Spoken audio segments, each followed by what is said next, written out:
inclement weather, we might as well get some energy going in here. Good evening.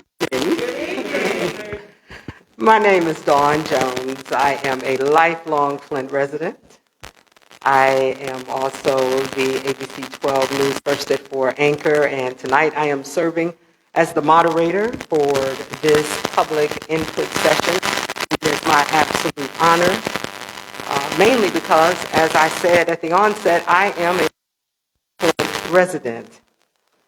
And not only do I report on this city, I care about this city, and I care about this city, and what the city's plans are for the one-time infusion of $90 million into our city.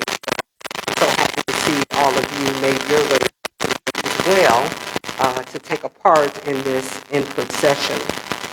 Just a couple of housekeeping things I want to mention before we get started this evening. If you need to go to the restroom, you'll find both the men's and ladies' restrooms. They are through the doors and to the right if you need to go to the restroom.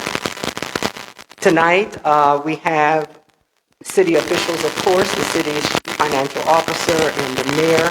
We also have a representative from Ernst & Young who is here who will provide some updates and some rules as to how we can spend this $94 million. 437 pages of federal guidelines. So that lets you know it is not easy. It seems easy to us. Like $94 million, there's a million things I could do with $94 million, but the federal government has a set of guidelines and rules as to how municipalities can use this money. I'm here tonight to help us all gain a broader understanding of those rules and guidelines. Following tonight's presentation, you have an opportunity to voice your thoughts, your concerns, your opinions, and ask questions if you have them. There will be 2 minutes. You'll be allowed 2 minutes for everyone to speak, and not 2 minutes total for us all to speak. Everyone wishing to speak will have 2 minutes to do so. If you need to have more conversation, or tonight's event is an hour and a half and 7:30 comes and you have not gotten your question asked, you will need to go and meet with a city representative, Ernst & Young, here in this room, probably right up here in the front, and you can ask your question or share your concern at that time. There are other ways that you get involved, and we want to say hello to our streaming audience as well. There's ways for you to get involved. If you're not here in the room tonight, you can send an email with any questions or concerns that you may have or ideas on how to spend this money. Send that email to input@cityoflint.com. You can also mail your comments and concerns to the City of Flint Budget Input at 1101 South Saginaw Street, room 203, Flint, Michigan 48502. You can write comments and drop them off at City Hall. If you've been to you know there is a big drop box in front of the city. To one of the meetings, you can your concern off, write it down into that red drop box, and you can also contact the city by calling 372000. So now that we've taken care of all of those housekeeping items, we will begin tonight's presentations. And first up, we'll discuss the City of Flint guiding principles, and to that, we welcome the Honorable Mayor Sheldon Neary.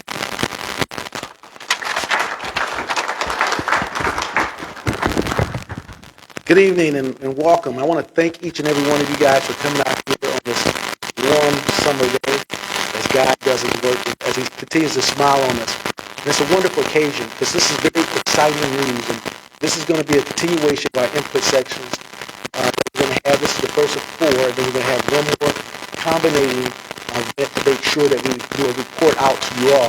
I want to thank Don Jones from TV 12 for being a part of this and helping us out, lifelong resident and also a classmate of mine from elementary school, right? So you now know I'm Reverend Don Jones, right? And so with that, I want to do a couple housekeeping pieces here. I want to introduce a few staff people to you. Right here at this table,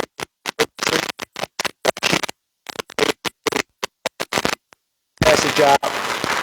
She brought in lots of money. She did the grants, and the City of Flint handles about 80 grants a year. And she was key in writing the recast dollar grant, which was renewed for $5 million. And also over here, Samantha, raise your hand. She's the Economic Development Coordinator for the City of Flint as well. And right behind me is Melissa Brown. Is she looking at me? Melissa is looking at me. Okay. That means she wants me to keep and continue to move on. But, oh, I'm sorry.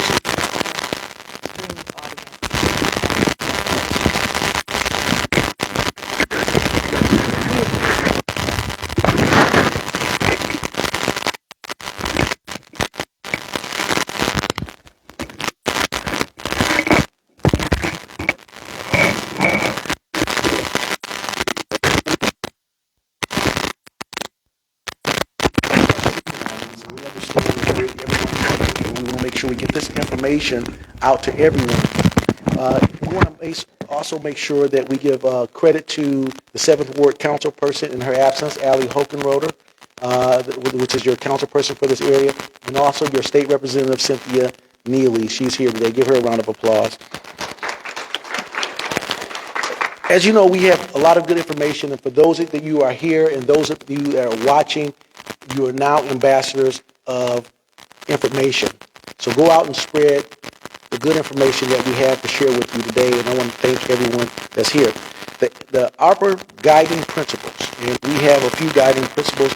We want to talk about these guiding principles that we have adopted here in the City of Flint. Equality,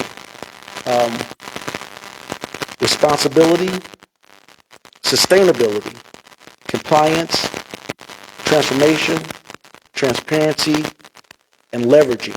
And each one of these principles was adopted to make sure that we can use these dollars in the best possible way. Transparency is important, and we pledge to make the decisions openly. Inform residents on how money is to be spent and delivered.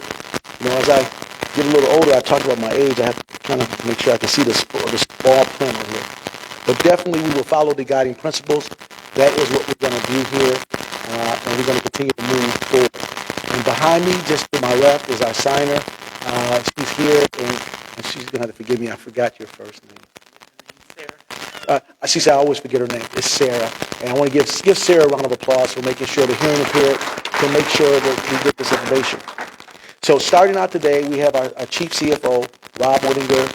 He's going to be talking about some of these things and how we can move forward with a greater understanding. And then we're going to hear from you to get your input about how we should be executing these dollars. Give it up for Rob. Rob.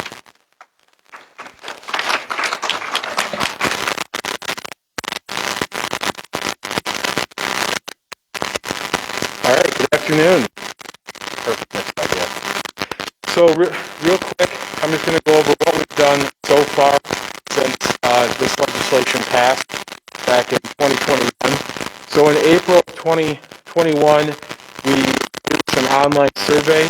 It has been updated, and there'll be links that out so you can go on. Provide your feedback how you'd like to see these dollars spent. In May of 2021 is when we received our first of two payments. The total amount that most of you have heard is $94 million. It was cut in half. $94,726,600.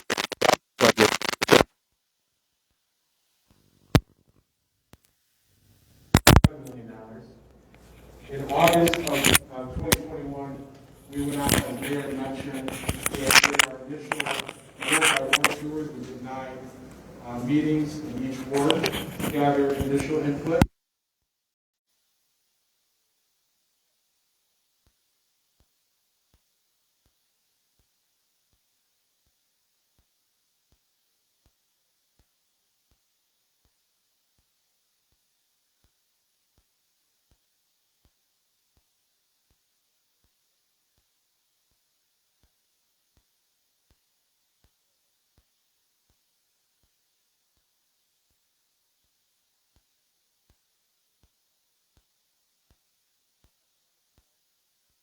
prevention. We've heard that over and over as we seek public input.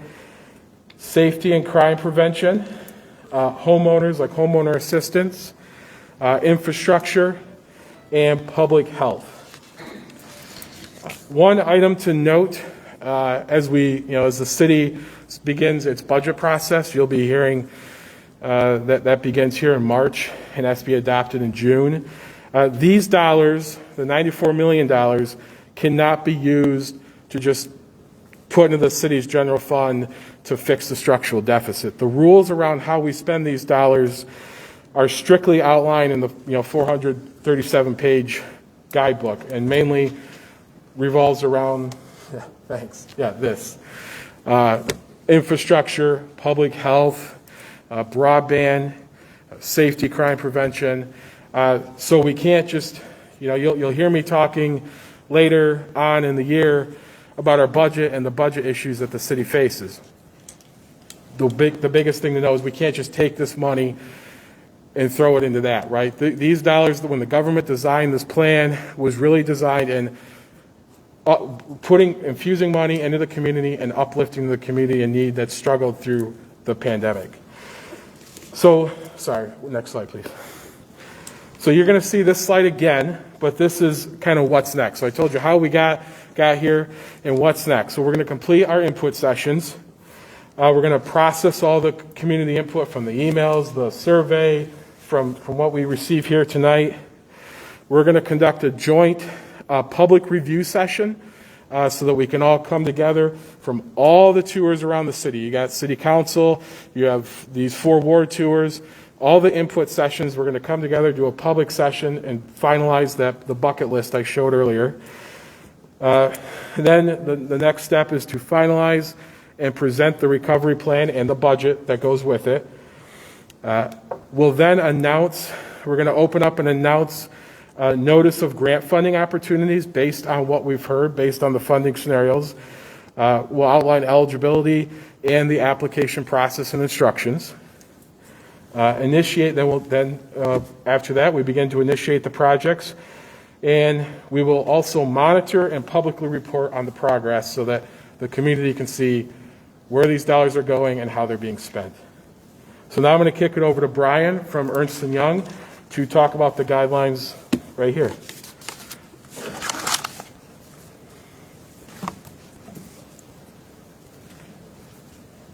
Good evening, everybody, and thank you for having us.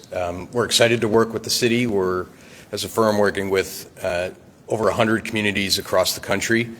A few things that I want to talk about tonight. You've had the introduction to some of the spending categories and so forth. I want to talk a little bit more about what the spirit of the American Rescue Plan Act dollars is about.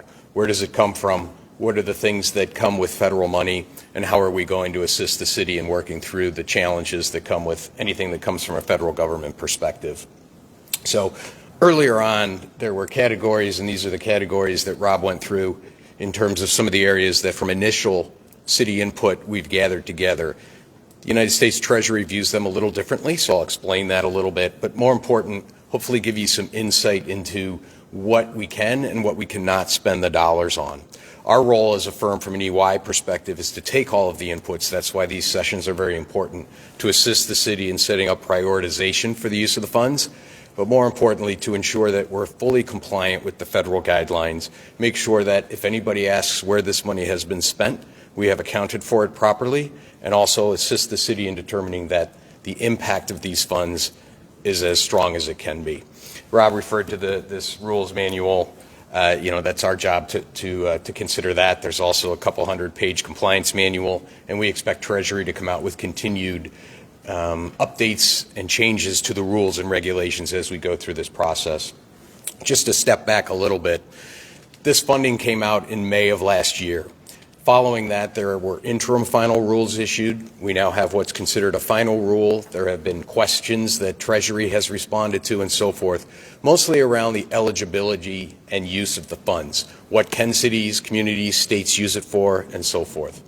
The other thing we should all be aware of is it's not only the City of Flint that has received this funding. This funding has been issued as well to the state of Michigan, as well as to the county of Genesee, which Flint is, of course, part of. So there's plenty of funding that just comes right out of straight to what we call the state and the local fiscal recovery funds. That's what these funds are specifically tied to. In addition to that, there's other funding that's available to communities like the City of Flint. There are going to be competitive grant opportunities that are going to come out over the next 3, 6, 9 months. The federal government has passed the Infrastructure Act, as you all may know. That's going to have additional funds. So to the extent a program or a project is brought forward, it will be evaluated for what is the best use of the funds. Should it go through the American Rescue Plan Act process? Is there another funding source that might give us a better opportunity to get the funds to free up the ARPA funds for something else? Those are the types of activities that we'll be assisting the city with. Foundationally, what the American Rescue Plan Act really points to, and what it really was designed to do, if you look deep into the rules and think about what the spirit of it is, it's to really respond to the impact from the pandemic. That's the foundation of what the American Rescue Plan Act was built on. There are some primary categories that Treasury set out, the government set out when they went through this process. First and foremost, to respond to the public health emergency and also address the negative economic impacts of the pandemic. Now, through this process, there's been other funding sources that have come out and so forth. The funds that came out previously, early on in the pandemic, really were not considered the same as these. They were not federal grants. It was more like money that came into the community. It really didn't have strings attached to it. With these funds, these are considered to be federal funding grants. So they have very specific federal rules around how they can be used, how contracts can be assigned, and so forth. But what it's also really designed at is helping the public respond to what has occurred as a result of the pandemic. Underneath that, though, there is this identification and understanding that many of the communities that were impacted are primarily disadvantaged communities, communities that may have suffered greater unemployment as a result of small businesses closing, things like that. And that's what this American Rescue Plan Act money is designed to do, to help the communities respond from a public health perspective. I'll talk a little more about that later. In addition, and Rob talked about this, there's this allocation and identification that many of our first line folks have put themselves at risk. So there's an allowance for premium pay to eligible workers, which the city has acted on. There's also a little bit of a unique component to this, which is an allowance for the use of the funds to replace some of the government services that may have been impacted by the pandemic. So there's the reality is that many communities, Flint included, have seen a drop in revenue as a result of the pandemics. Things like a simple example would be parking garages that may be city run and so forth. Typically those revenues are brought back into the general fund and used for other government type services, or in fact to service the debt that's associated with that garage. In this case, what the government, the Treasury, allows us to do is utilize funding, utilize that loss to go back and identify government services that can either be replaced or in some cases enhanced. They allow you to hire more employees. They allow you to do certain infrastructure projects that really don't necessarily fall under the public health emergency response, but more so allow the community to rebuild. Things like green spaces, things like that. And lastly, there's a component of the American Rescue Plan Act that talks about infrastructure. It's quite focused, to be honest with you. It's about investments in water and sewer. The intent here is to bring clean air and clean water to folks, again, considering the impact of the pandemic and what it does from a long-term perspective. And there's also an allowance for broadband infrastructure funding. A little comment on the broadband side. There's also a substantial amount of additional funding outside of the City of Flint for things like broadband. There are federal programs that are designed to enhance the broadband side of things and so forth. It may become a priority for the city. It's an eligible use of the funds for that, but there are other sources. The state also has received a substantial amount of money for things like broadband and other infrastructure projects, so those are things that we will seek as we're going through this exercise. If you could move forward. So the way the Treasury views the expenditure categories, and I'll give you some examples of what these are. I gave you the high-level side of things. There are 7 buckets that really Treasury looks at, and so as part of our role, we're going to be doing the reporting for the city on a quarterly and annual basis in terms of how the city uses the funds, how they measure the performance of the programs that are later enlisted by the city, and so forth. For supporting public health, some of these are very specific around vaccination, putting in health centers to support folks, bring access to health care that may have gone away as part of the pandemic or maybe is needed in a community. There's also allocations within this public health category around things like gun violence, bringing additional policing opportunities, youth intervention programs, and so forth. Those are all programs that are eligible under the American Rescue Plan Act. As well, mental health, substance abuse type programs, any of those types of things are eligible categories within the American Rescue Plan Act. The next is addressing negative economic impacts. And this is really about the impact that it's had on the citizens in the community. There are allocations allowed for things around opportunities like food banks, enhancing access to health care for folks through building new health clinics, things like that. Providing emergency housing assistance, those types of programs.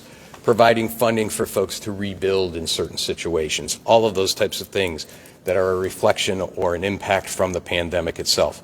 Now, with the City of Flint, there are many opportunities for this as well because we fall in what's called a qualified census tract, so there's a lot of allowances for the various categories that this money could be spent on. There's also an allocation for services to disproportionately impacted communities, and these are things that will allow us to invest back into the neighborhoods, things like green space, blight elimination, those types of things. Any of those types of programs are eligible under the American Rescue Plan Act, as an example. Premium pay for essential workers we've already talked about. There are lots of eligibility categories beyond just police and fire. At this point, that's what's been taken on by Flint. I've already talked about the water and sewer. The last 2 points I have spoken about the revenue loss category, and that really allows quite a great amount of flexibility in terms of the programs and the projects.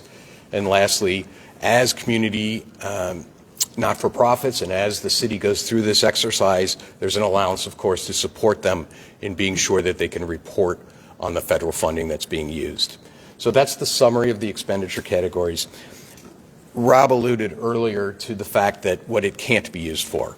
And they're very clear in the guidance that it cannot be used for things like paying off settlements, dealing with things like pension plans and so forth. It's really designed to bring the money to the citizens through programs, projects, rebuilds, infrastructure type things and so forth.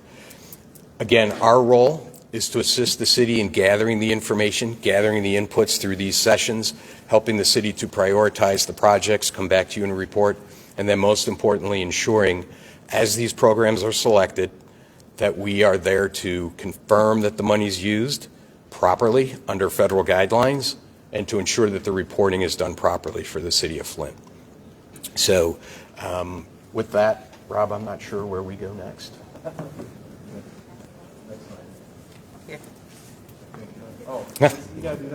This is where we go next. So we wanted to have this up for you at the end. Rob went over this a little bit, but our firm will be part of this process. We'll be supporting the mayor, the city council as well through the process of prioritization and ensuring that everybody's aware of the guidelines as we're going through the process. And then I think, Dawn, it's back to you.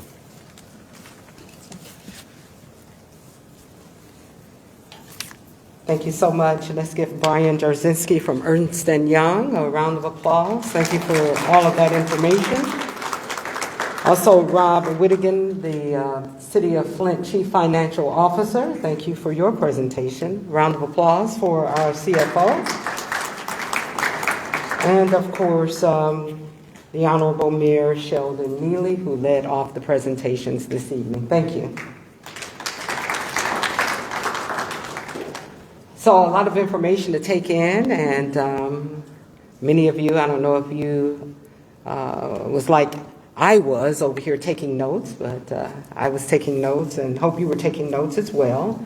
It is now time for our community input part of this community input session. April Hawkins in the back of the room, she has the microphone.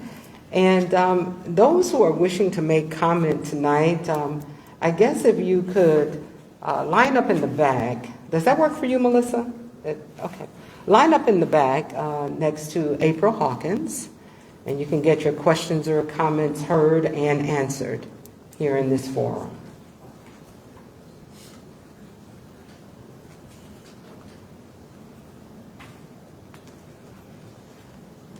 Anyone with a question? Well, I have a question. I know that the CFO said that the first payment of $47 million was delivered in May of 2021. When are we expecting the second payment?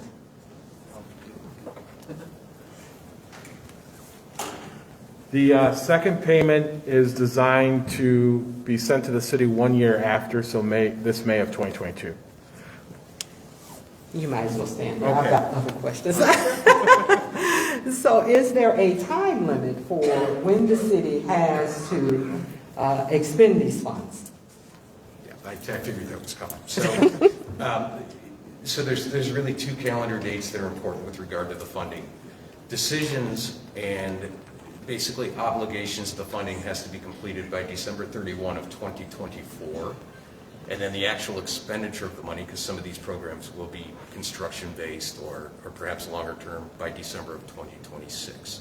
Does that mean that buildings have to be constructed if there's a construction phase by December 26? There are some allowances for longer-term projects, but generally the advice we would give is that you have the expenditures related to ARPA completed by that point in time. All right, thank you so much. Okay, good people. That means you got to get a move on it. You don't have a long time to decide what projects you want to get started. So if you have ideas, this is the place to share them. It appears that December 2026 is when all of the funds have to be expended and projects done. So April, she has some residents in the back who have questions. Yeah, I guess my question is that I didn't see it on the paper, but I'd like to see Flint do something to promote fellowship in the community among everybody, different colors, different religions. If there's money in this, in the ARPA funds that could be used that way. And so just to expound a little bit, what does that project look like to you? Is it a big community center, a big open community space, or what does that look like for you? I don't know. We have a nice little neighborhood, but we don't know anybody beyond 2 houses in each direction. Okay. Mayor, you're always speaking of unity. Is that something that you would like to address as a way to unify communities with this money? And then maybe our representative from Ernst & Young can tell us if we can do that. Maybe an opportunity to make more like block associations. Yes, and I thank you for that question, and that's really a great question, and we do want a fellowship with all members of this community, but there's other organizations and other pots of dollars that can be executed upon for that. The Community Foundation and the City of Flint has been partnering over the past 2 years, and I'm going to defer to Lottie Ferguson to scream out the name of what they've been doing with Truth Racial. Oh, the Truth Racial Healing and Transformation work. Say it louder. Truth Racial Healing and Transformation work. Yes. It's been happening with the Community Foundation for a couple of years. Right, and so we've been doing that, and also some of the recast dollars has been working with community block watch groups, providing small grants like $1,500 grants for the community engagement activity. But definitely we want to make sure that we execute upon all dollars and all availability on all dollars, because as Rob said, and also as Brian said, these are one-time dollars. But we do have other programs, and we will be happy to steer you to some of those other programs. Thank you, Mayor. Our next question. Hello. Thank Hello. you. My question pertains to the timeline of submissions for applicants that would be applying.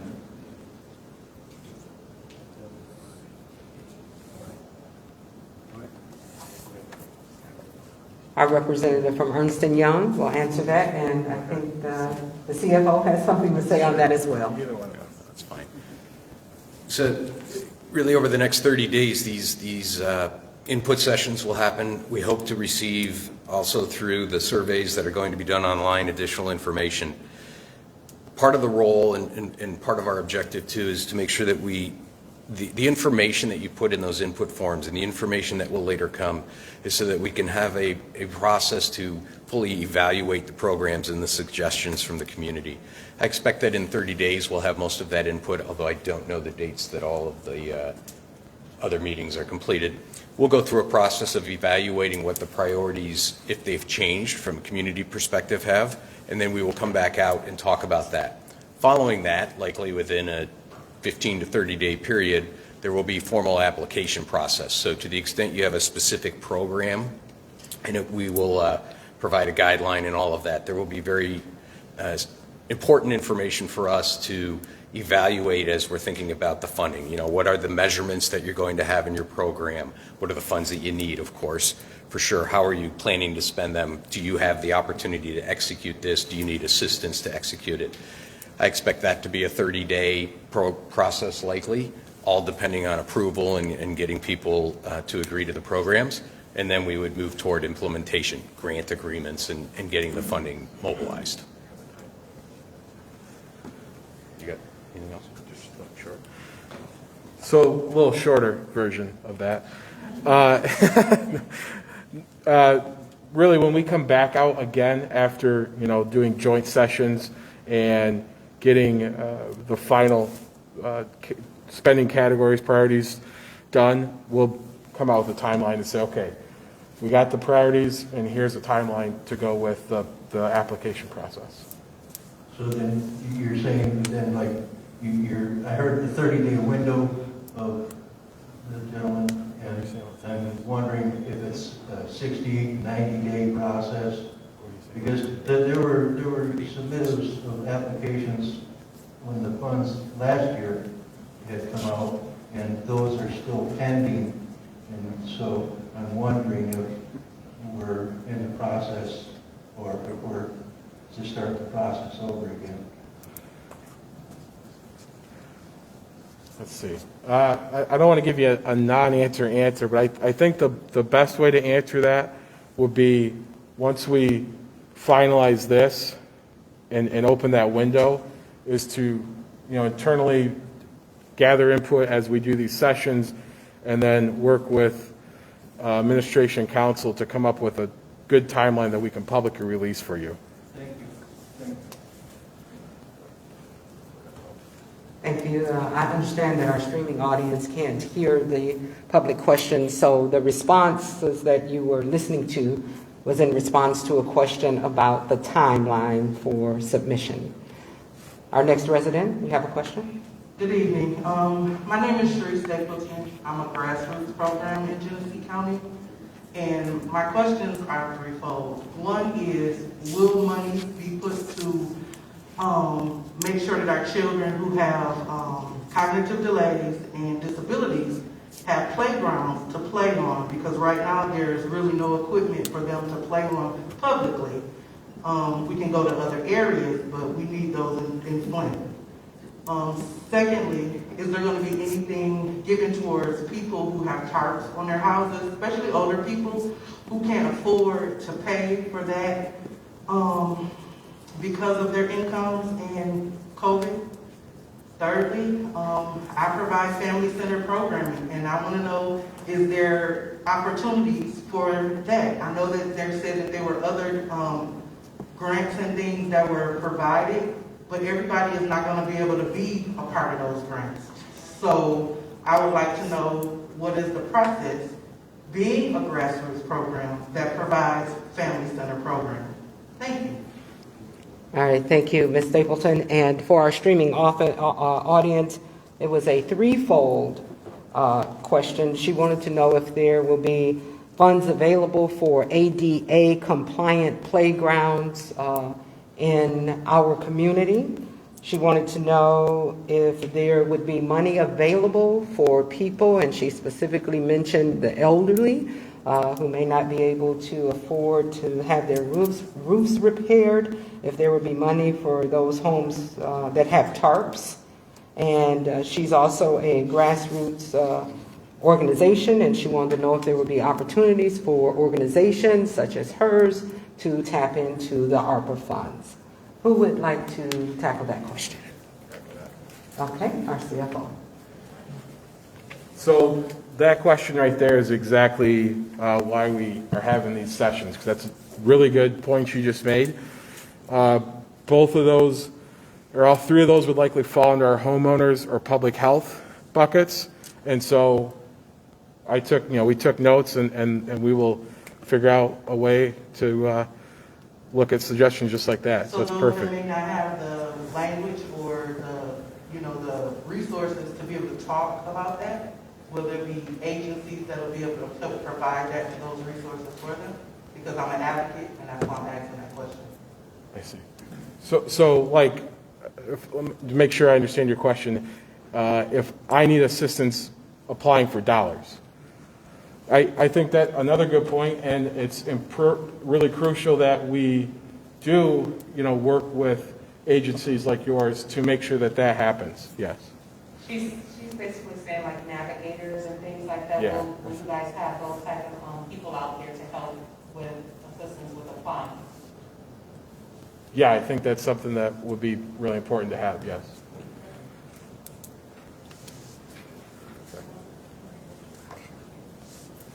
Thank you. Our next resident. Hi, yes, my name is Franklin, and I wanted to talk about car dependency and how we need to invest more in public transportation and people. So we live in a city, but it's extremely hard to get around the city. There's a lot of elderly people that don't have cars, that need to get around. Maybe they try to use another car, but I think we really need to invest in more public transportation and more places so you can easily ride your bike. Because I actually own a home not that far from here, but it's extremely hard to get here. There's a lot of other cities. I lived in San Francisco. I lived in Seattle. There's a lot of other cities that are doing it a lot better than us. And we are, not just the city, but the country is way too car dependent. And I want to ask if you guys have any plans about maybe not having so many parking spots, maybe having some people where they can ride their bike downtown. All right, thank you for that question. For our streaming audience, the question was about transportation and if there is money, ARPA funds available that can be used for improving public transportation in the city of Flint, as well as providing more access for bicycles and people who ride bicycles. Who would like to tackle that question?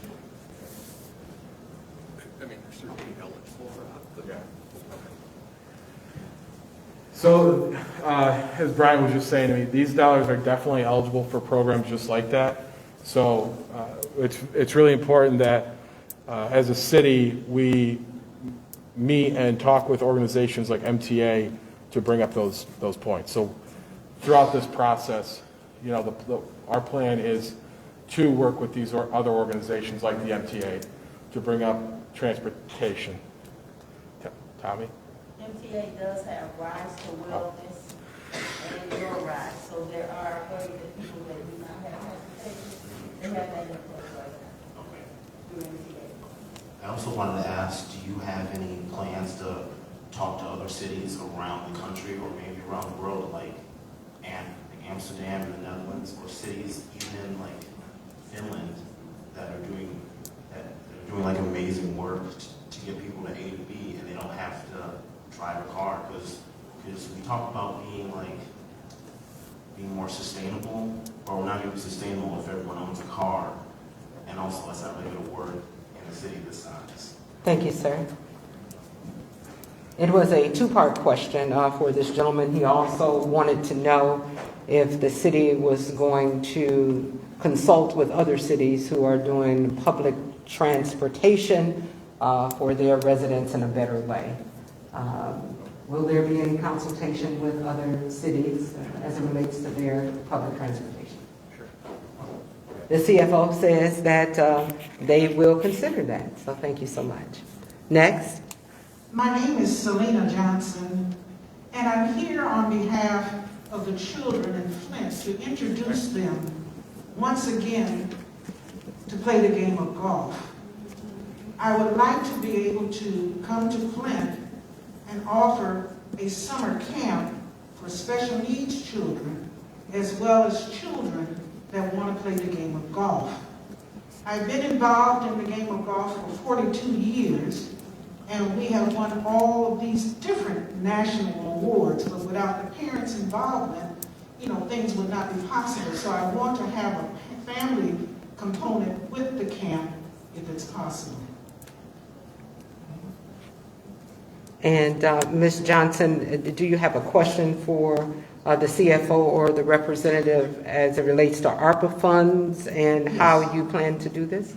My question would be, how are you structuring your activities for summer activities for the children through your recreation, through grants, but I'm prepared to work with you on doing that. I have a staff of 17 individuals, and we've done over 100 schools, so it would be interesting to see our kids play golf. My program used to come here to Flint every other year, really back to back, with competing with the children here in Flint with the children in Detroit. Thank you, Ms. Johnson. We'll ask that question of our panelists. For our streaming audience, Selena Johnson wanted to know about bringing a golf program to the City of Flint, and her question in particular was how is the city structuring their summer activities for children, and who is prepared to answer that question? Mayor Neely. The answer is yes. We're going to have a very robust programming for young people and how they can engage on many different levels. One of the aspects of what we're going to be doing, some things with these ARPA dollars, is the pre-portion of crime reduction in our community, right? We have to have engaging activities for young people to be able to engage in, and so we're redeveloping our community centers now and all the areas of recreation for seniors and young people and families alike. So we will have some structured pieces. Now, the city won't be engaging in the programming itself, so we'll help with the facilities, and then we'll ask others to come in to provide the level of programming. So it will be an aspect of engaging in that, and it's very good to see Selena Johnson, my father and her definitely engage in inner-city golf for young people, non-traditional sport for young people, and that was some time ago, and so it's good to see you here in the Flint. And so, yes, but the answer to that is overall yes, we will have opportunities for young people in a very robust way, but we have to have engagers and programmers to help develop those. We will be providing spaces, safe places for young people to recreate. Thank you, Mayor. Next question. Greetings. My name is Dominique Strong, and I am coming from the behalf of Uma Strong Marshall Outreach that is birthed out of the 7th Ward in Flint. My concern here, I see under public health, is capital investments in community centers to meet pandemic operational needs. I'm wondering, is this for existing community centers, or will we have the opportunity to construct a brand new youth community center in the 7th Ward? Because unfortunately, that's something that we lack heavily.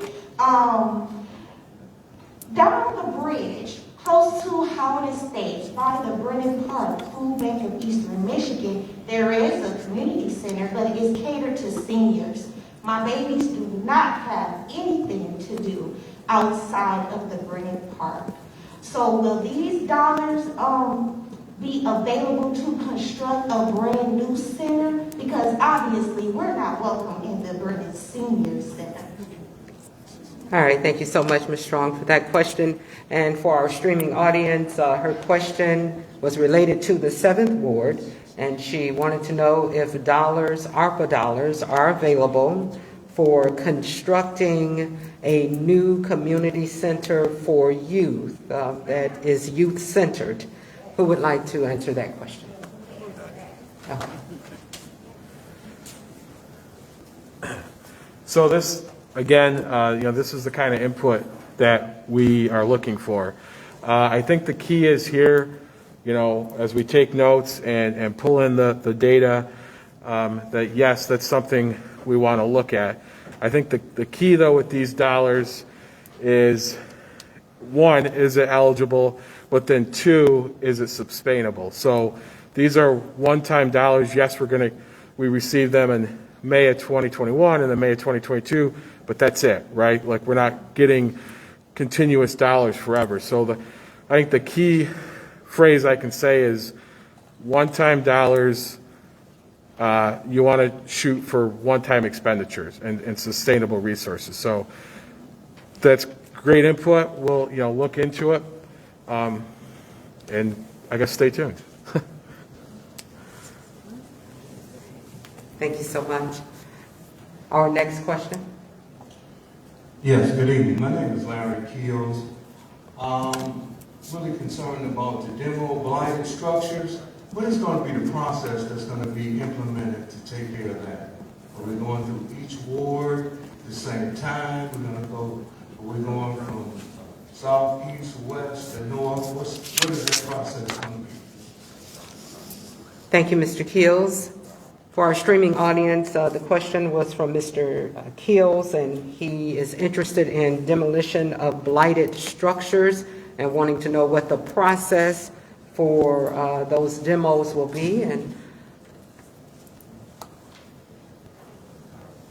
the two are thinking about it. The CFO will tackle that question. Is it a two-part question, sir? Yes, another question. Okay. Give us your other question. The other question was, can you give us an update on the improvement of the clean drinking water? Where we at now, and where do we go from here? Thank you, Mr. Keels. So the second part to his question for our streaming audience was wanting an update on the improvement of clean drinking water, and that may be a question for the mayor. So we'll have his first question answered first about the demolitions, and we'll bring the CFO to the podium to answer that. Followed by the mayor, who will answer his question about an update on the clean drinking water improvements. So for the first part of your question, this is also where, we really got to get to work and look at other funding opportunities, right? Because we have the $94 million, but there are other dollars out there, like the community development block grant dollars, that might fit perfect for that idea. So the process, kind of as we spoke about earlier, is after we get done with all the community input and we come out with that, the final joint plan, we'll then open it up to an application process, which we'll have a lot more details when we get to there, right? And we'll walk you through on how to apply, submit your ideas, and then how that process will look. But then as we receive that, like your example, if there's other funding opportunities available, like CDBG dollars, we'll help direct you there, or maybe it's joint ARPA dollars and joint CDBG dollars. And then to the water part, I'll hand it over to the mayor. Too many acronyms. Water. What are the CDBG dollars? You don't know that. Yeah, community block grant development dollars. And so it's a bouquet of revenue streams that we can be used for that blight reduction, of demolition of structures. And I know in the 7th Ward, we had that old Howard Johnson Hotel there. There's half of it's demoed. And so we'll be able to take a good look to refocus how we do things, because now the county, Genesee County, handles most of the demolition for the City of Flint, but we're revisiting that on how that's going to be applied. And I think the first part of his question was, how was it going to be deployed? But we deploy things and activities in a triage fashion. the areas of most need and the structure that's in the violation of health and safety rules in our community, we operate on those things in triage. We take down the worst ones first, the ones that's going to be presenting a health hazard to the city of Flint. Mr. Kills, can you repeat your second question so I can appropriately answer it? Wanted to get an update on the water situation. It says improve access to clean drinking water. So can you give us an update on where we at with that and what the procedure is going to be from this point on as far as getting us some clean drinking water? Right. We don't want to get too far off into something different, but I will answer that question where we are, and that is a pressing question because we still are currently under a water emergency as we replace the lead service line and the internal infrastructure projects and external projects. We have completed the secondary delivery system, which was a major project, and I'm very proud of the team completing that project in 17 months, whereby our secondary delivery system, which is required by EGLE, which is our Environmental Protection Agency in Michigan, and also EPA, which is the federal standard. And so we completed that secondary delivery system, so we will never have to revisit drinking a deficient source of water. So we have 2 delivery systems that's up and operational. So we have that. The infrastructure outside of your house, the replacement of our lead service line. I'm happy to report that we're over and above making sure that we are replacing those lead service lines, but many people have to continue to sign up. We left that period open, and we're still working to complete that project, but people have to respond. We can't replace the lead service lines to your home unless you comply and give us permission to do so. The internal infrastructure project is replacing your water meter. We're now moving to a different system, right? So we have these advanced water meter systems in your homes that we have to get in and replace. Many people have not acquiesced to the fact of our request to allow us to do so. Our contractor, Vanguard, that was previously doing it, is no longer under contract. Now we have city staff doing it. So if they call you and if your neighbors are asking, we have to get in and replace that meter because we cannot operate 2 systems, especially one antiquated system and one high-tech system. So we have to do so. Also, with the quality of water, the City of Flint is now testing the best, if not the best. We're in the top 5 in the state of Michigan by the requirement under the lead copper rule, which is 6-month testing cycles. Every 6 months, we're required to do 60 samples at different places. We have passed the last 3 cycles successfully, and so we're doing very well, but we're still having challenges in the mental space because, we have a crisis in confidence, and so we're working toward that. We're working on all levels, on the state level, on the federal level. We have a great champion in Washington, D.C. with Dan Kildee as our congressperson, and we have a great state delegation, and we're continuing to make sure we operate, but we need the support of the public to be able to build back the confidence, but our infrastructure is strong and it's getting better every day. Okay, and the last question is, respond to pandemic-related gun violence. I know you had a gun buyback program. How successful was that, and is it still in existence today? Thank you, Mr. Kills. And just as a reminder, 2 minutes. You have 2 minutes to ask your question. Mr. Kills appears to have a 3-part question, not a 2-part question. And please ask all of your questions at the same time. For our streaming audience, Mr. Kills has asked about gun violence in the community and the gun buyback program and the success of that. Would you like to answer that, Dan? Yeah, and remember, as our great moderator said, we're going to try to keep it focused mostly on what we can do with our American Rescue Plan dollars, but that is a part of what we're doing because the President of the United States, as the $1.9 trillion has been released, public safety is important. We know gun violence exists. The City of Flint is still currently under a gun violence emergency. We have partnered and working very hard, and it's a part of our executive orders that I've written, which has to be funded by the ARPA dollars. And it's not a gun buyback program, it's called Gun Bounty, and we're working with the Detroit Crime Commission to bring that into tow. The difference between a gun buyback program has had dwindling results in how that was effective, but the Gun Bounty program really gives a really bigger cash value for certain types of weapons. This type of arsenals that can penetrate walls, assault weapons, tumbling bullets. And so we're working that through, and I'll be on a call tomorrow to try to perfect the way that we can engage the the gun bounty program. And so as we look forward to maybe making sure that these deadly weapons are not on the street, one thing that we changed in the philosophy and the way that we govern, when I came into office, the philosophy was every illegal weapon confiscated from criminals was taken into custody and then auctioned back off into the public, right? We no longer do that. Every weapon that we confiscate and take off the street, it will return as a paper clip, a stapler, a garbage can, but it will never be a weapon again. I will not have this community de facto be an arms dealer. I'm not opposed to weapons or those that believe in the Second Amendment right. It's not that. But definitely a municipality and a government agency should not de facto become an arms dealer, and I will not let you participate in that process. So we're going to be continuing to work on that, and thank you. Thank you, Mayor. And just another housekeeping note as we are into our public input session.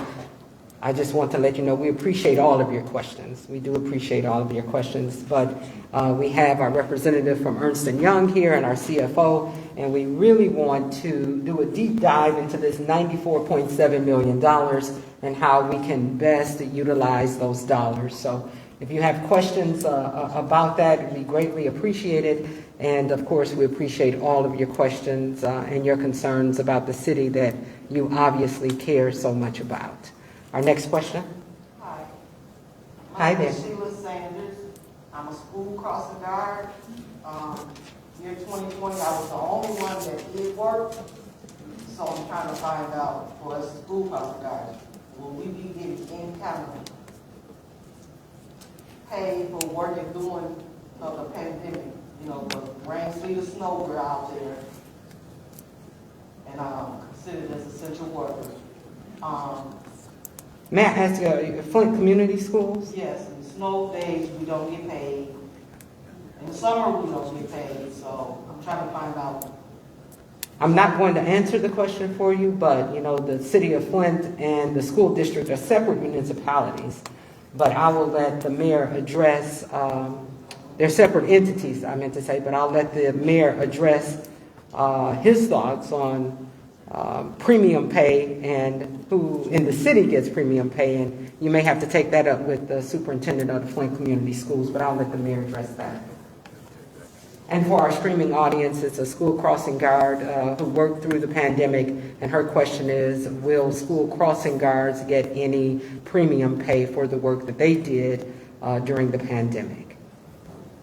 And I just wanted to add to that is that the school board is also having a meeting like this Saturday. Okay, and I'm getting... It's tomorrow. It's tomorrow. I'm getting information that the school board is also having a meeting about how they're going to disperse their ARPA funds tomorrow. But I'll let the mayor can come and address premium pay and as it relates to the city of Flint and, oh, well, the CFO, is the CFO? Yeah, I'll take it. Come on over here, come on up. And you can address premium pay. First, just thank you for your, sorry, I lost you. You moved on me. Oh, okay. Thank you for, your service to the community, what you're doing. But really just to repeat what Dawn said is the school received 114 million, and they're going to be having their input sessions tomorrow on that, where your question might be better addressed. Thank you so much. Hi. Hi there. I'm Becky Pettingill, and my first of all, I just have a statement, I guess. I would really be supportive of there being broadband infrastructure. If we're looking at equity for people and people having to work from home and everything, having access to broadband and not having to worry about having the income for it or educating your children, having to do that from home on the internet, if that's expensive for you. I just think that would be a really important infrastructure improvement for this whole community and would solve a lot of people's problems. I don't know where roads fall in this, but I here in the College Cultural Neighborhood. Our roads are in terrible condition, and I've tried to encourage new people coming to town to work to come and live in our community. And when you take a look at what a home, you would have such nice homes, and then you're on the road and it's just horrible. It's sort of a detriment. And then I have a couple other lists of some infrastructure things in the neighborhood, so I don't... Okay, you have about 45 seconds to get those in. So we've got a couple bridges, so this Gilkey Creek here, the bridge coming across on Court Street near Crabo needs to have work done on it. We have a footbridge over Gilkey Creek in the neighborhood that's been closed off, and that needs to be repaired. And I talked about the streets, and then also parks and speeding is, that's rampant throughout the city, but some way to curb speeding down Court Street would be great. Okay, is there a question in there anywhere, or those are just some? I'm just hoping that it'll be covered in this some way under infrastructure. If any of those things are planned under infrastructure, bridges, the road conditions, and broadband. Okay, thank you for your question. And for our streaming audience, that question was about infrastructure, road, and internet. She would like to see support for free access to broadband, and wants to know if any of the ARPA funds would cover that, and also wants to know if there are ARPA funds available for work to fix roads and bridges. Who would like to answer that question? They're conferring right now. Our experts. All right. It's you. It's me again. Everyone's going to get sick of me by the end of this. But so the state has delegated us as a Flint as a smart city, and they also, the state has about $7 billion in ARPA funds, and so we will be working, talking to the state to hopefully solicit some of those dollars for items like broadband. I think one of the key things is this is where leveraging comes into play. For speeding, we're looking at speed humps, which would fall under our public safety bucket. And then roads and bridges, right now it hasn't passed yet, right? The infrastructure bill is hopefully to be passed. Okay, sorry, it has passed. All right, I should read the news more. That is also another 400-some page document, guidebook that we're going to be looking at too, because that's a perfect example of leveraging, right? The City of Flint received $94 million. Yeah, we could throw it into the roads, but if we can find money elsewhere, let's do that. So that's what we want to try to do, so that the $94 million goes farther, but we're also hopefully getting the roads and bridges, and that legislation specifically talks about broadband also. Thank you. It's about 7:12, and our session was from 6 to 7:30, so we're going to take some more questions. Just want to remind our audience that our questions are, if you could keep it to 2 minutes, and if you could keep it to the $94.7 million of the ARPA funds, that would be great as well. First Lady? Good evening, everyone. My name is Katrina Tillman. I'm the Executive Director at Revive Community Health Center, where we service expecting mothers in Flint and Genesee County. I had a question about the $94 million, amen. Regarding the process, I think we kind of touched a little bit on it, but I kind of wanted to get a little more detail regarding the process of once the application or the RFP is received, what happens in regard to the process upon approval or denial. Okay, thank you so much. And that's the question for our streaming audience. She wants to know, what is the process for people who are looking to apply for some of these ARPA funds for their nonprofits, for their community organizations? What is the process for applying, and then what is the process for approval or denial? And who would like to tackle that question?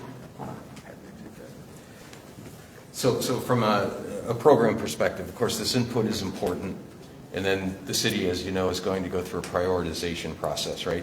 Following that, these guiding principles are part of it, but this chart as well talks, there will be kind of a, I don't want to say a reshuffling, but there might be additional categories and so forth. But what you're speaking of clearly falls within the public health categories and so forth. We will open up an application process, and the objective of that is to allow all of the folks that have programs and projects to bring input to the process so that we can evaluate them based on certain information that we're going to require.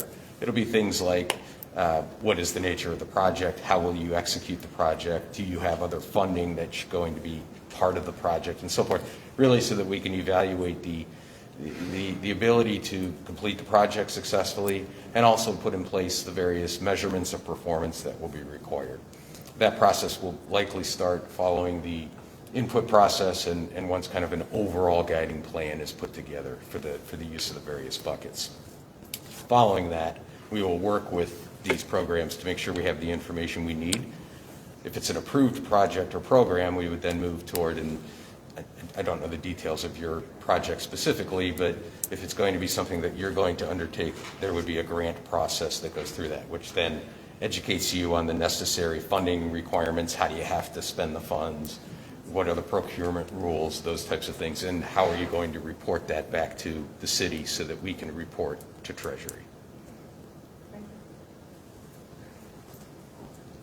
Thank you so much. We, of course, want to be a good steward of your time tonight, so the last two residents will have questions. And just as a reminder, if you have a question and you didn't want to ask it publicly, or you have a comment or something you want to share tonight, you will have a few minutes after this session to speak with the mayor, the CFO, or our representative from Ernst & Young to share your comments. And also, I just want to let you know, I thought I had that paperwork in front of me, that you can also submit your questions to the City of Flint at what is it? Input@cityofflint.com. I don't have that piece of paper right in front of me, but Katrina Tillman knows. Input@cityofflint.com. Also, there's an online survey, and it's available. And you'll find that on the City of Flint's website at www.cityofflint.com. Our next question. Good evening to Mayor Neely and our moderator, Don Jones. I am Councilwoman Tanya Burns of the 6th Ward, and these meetings are really crucial. These ARPA funds are one-time dollars, and our community, these type of meetings are important that we hear from everyone. You know, when the money came in from May 19th, 2021, and we now have a new council.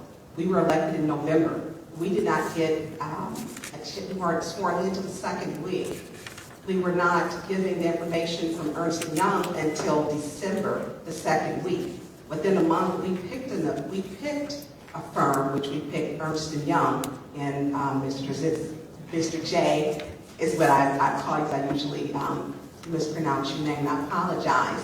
And with that, you know, we got that done. We were able to finally get passed through for police and fire, the $1,600 and $1,799. But what everyone needs to understand, we hear your voices. And not only do we, it's a two-part process with the administration and with the council. So come to council because we're listening. We were able to get the officers their funds. So there was no delay. I personally called officers and asked them to come into city council because they need to see you, what you do every day. You know, we have to build back morale. But Mr. J, my question for you is, it'll be helpful if you were at our council meetings because we have questions. So if you were there at our council meetings to answer some of those pertinent questions when they arise. And secondly, one of the, my other question would be the application process. How long before you will have the application process available, because residents and churches, nonprofits would like to know, and do you have the framework already set up? Because that's the one question. When can we apply? When is, you know, what is the process? And as council, we do not have that answer, which makes us look ill-equipped. So we want to make sure we're getting good information, being good stewards of our community, And if you're there at those council meetings, it also helps. All right, thank you, Councilwoman Tanya Burns. Your 2 minutes is winding up. Thank you so much.